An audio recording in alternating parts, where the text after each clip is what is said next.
the coming of the work of Michelle Obama, we now have organizations on campus which from day one, when the students arrive here from high schools all over the country and all over the world, give them a set of structured opportunities which create channels into the world, in the university, outside the university, really throughout the 4 years of their experience. UCSC is a perfect example, is designed to create opportunities for students to contribute and develop themselves while at the same time making a difference in the organizations they're working with.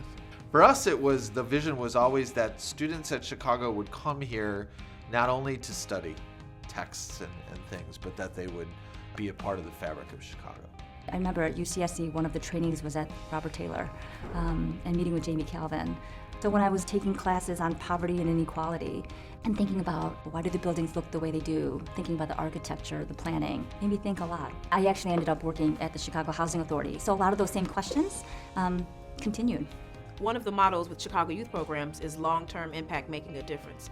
And honestly, that was the type of investment that we got from the UCSC. They came in and said, well, what is it that you all need? What are some things that are going on in the community that we can provide a service to by bringing in students, by bringing in resources, by shedding a light on what's going on here in Washington Park. Working at the UCSC has given me a lot of experience facilitating difficult conversations and learning to do so in a way that makes sure everyone present feels like their opinion is important and valuable. Going to a community, talking to a nonprofit leader about the problems that they're facing is a pretty different experience than learning from a journal article or reading a newspaper. One of the things that I think is most exciting about what UCSC is doing these days is trying to intentionally expand our programming families so that they appeal to a broader range of students. I chose my major based on what I thought would give me the most chances at getting a job after college, to be honest. I chose to be an economics major, and it was really only through my involvement with civic engagement at the UCSC that I started to question myself about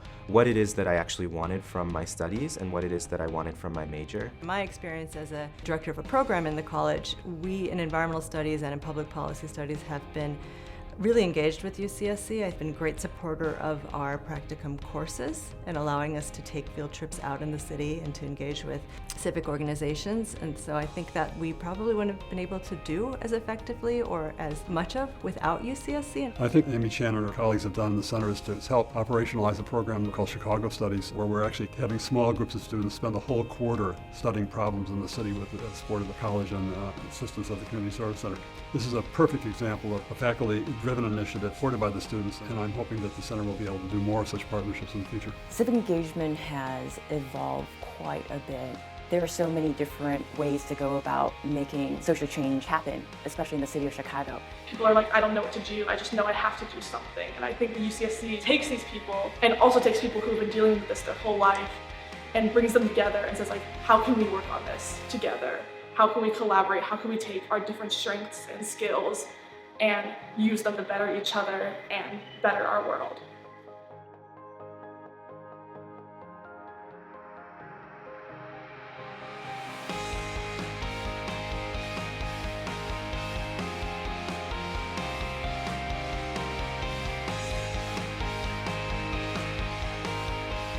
The center must grow.